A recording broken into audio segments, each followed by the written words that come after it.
అయితే మల్లన్న సాగర్ మీద కూడా వచ్చింది కదా ఒక క్రిటిసిజం అనేది కనిపించింది. ఈ రోజు ఇచ్చినటువంటి శ్వేతపత్రంలో దాని మీద కూడా లయబిలిటీ అనేది అది ఎంతవరకు ఉంటుంది? ఆ ఫీజిబిలిటీ అనేది ప్రాపర్‌గా లేదు అనే దాని మీద కూడా మరి రిపోర్ట్. దాన్ని కర్ణాటక నుంచి వాళ్ళ ప్రభుత్వం తరఫున ప్రతినిధులు వస్తే మంచిగా లేని ప్రాజెక్టు దగ్గర తీసుకుపోయి చూపెట్టి ఇంత గొప్పగా ఉందని చెప్పి ఎందుకు అనిపించారు? ఇప్పుడు సెస్మలాజికల్ జోన్లో ఉన్నది అనేది ఇవాళ అసెంబ్లీలో వచ్చింది.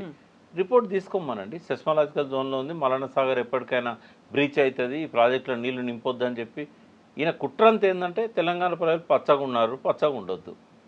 కాంగ్రెస్ యొక్క కల్చర్ ఏంటంటే మంచిగా ఉన్నదాన్ని సర్వనాశనం చేయడం. నిజాము గొప్ప కళతోని 1,00,00,000 ఎకరాలకు నీళ్ళు ఇవ్వాలని చెప్పి మొదలుపెట్టిన ప్రాజెక్టులన్నింటినీ కూడా రద్దు చేసింది ఈ కాంగ్రెస్ ప్రభుత్వమే. ఇప్పుడు పాలమూరు గోస కారణం ఎవరమ్మా? ఈయన పాలమూరు బిడ్డ రేవంత్ రెడ్డి. పాలమూరులో 14 లక్షల మంది వలసపోయిన చరిత్ర పాలమూరుది. 50 సంవత్సరాలకు పైన వలసపోయిన కంటిన్యూగా. ఈ కష్టాలు వాళ్ళకి ఎందుకు వచ్చినాయంటే అప్పర్ కృష్ణ ప్రాజెక్ట్ అని చెప్పి ఇవాళ అల్మట్టి డ్యామ్ ఏదైతే ఉన్నదో అక్కడ ప్రాజెక్టు కట్టి ఈ మొత్తం నడిగడ్డ వరకు అంటే గద్వాల, ఆలంపూరు ఆ ప్రాంతానికంతా నీళ్ళు ఇవ్వాలని చెప్పి ఒక 54 టీఎంసీల నీళ్ళు అంటే ఇవాల్టి రోజుల్లో 5,40,000 ఎకరాలు అంత ఆయకట్టుకు నీళ్ళు ఇవ్వాలని చెప్పి నిజాం సంకల్పిస్తే ఆ ప్రాజెక్టు నీలం సంజయ్ రెడ్డి వచ్చినాక రద్దు చేసిండు. ఇటు పక్కన కృష్ణాకు ఎడమ పక్కన తంగడి అని మనము కృష్ణా భీమా రెండు కలిసే సంగమం ఉంటుంది, రాయచూరు దగ్గరలో ఉంటుంది మన తెలంగాణలోనే.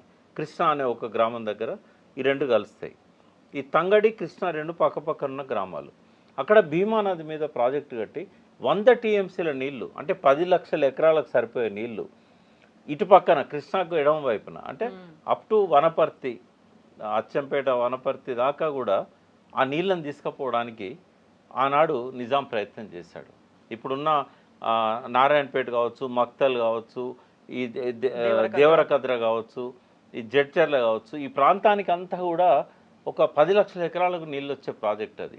నీలం సంజయ్ రెడ్డి ముఖ్యమంత్రి కాగానే రద్దు చేసిండు. మూడో ప్రాజెక్టు కేవలం నడిగడ్డకే. నడిగడ్డ అంటే కృష్ణా తుంగభద్ర నదిలో మధ్యలో ఉన్నదాన్ని నడిగడ్డ అంటారు. 2 నియోజకవర్గాలని గద్వాల అండ్ ఆలంపూర్. ఆ 2 నియోజకవర్గాల కోసం తుంగభద్ర డ్యామ్ నుంచి వచ్చే కుడి కెనాలు దాన్ని డీప్ చేసి గంగావతి దాటిన తర్వాత రాయచూర్ జిల్లా నుంచి మహబూబ్నగర్ తీసుకురావాలని చెప్పి నిజాం సంకల్పించి 19.5 టీఎంసీలతోని తుంగభద్ర లో లెవెల్ కెనాల్ అనేది ఒకటి ప్లాన్ చేశాడు. అది రద్దు చేసింది నీలం సంజయ్ రెడ్డి. నీలం సంజయ్ రెడ్డి మొదటి ముఖ్యమంత్రి రాష్ట్రానికి, కాంగ్రెస్ పార్టీకి సంబంధించిన వ్యక్తి.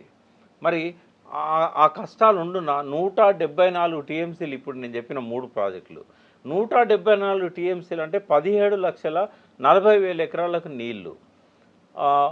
ఇవాళ చూస్తే మహబూబ్నగర్లో మొత్తం ఉన్న ఆయకట్టు 35 లక్షల ఎకరాలు అంటే 35 లక్షల ఎకరాల సగం ఆయకట్టుకు నీళ్లు 1950 నుంచి 60 మధ్యలో తీసుకురావాలనేది అప్పుడు ప్రయత్నం.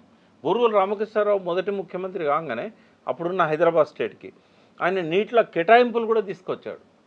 ఆయనకంటే ముందే వెల్లోడి గారు ఉండేది. వెల్లోడి గారు ఢిల్లీలో జరిగిన ప్రణాళిక సంఘం మీటింగ్లో ఈ ప్రాజెక్టులన్నిటికీ వాటర్ కేటాయింపులు చేయించుకున్నాడు ఆయన. కేఎల్ రావు గారు ఉన్నారు అప్పుడు ప్రణాళిక సంఘంలో. ఆయన సమక్షంలోనే వీటికి నీళ్ళ కేటాయింపు జరిగింది.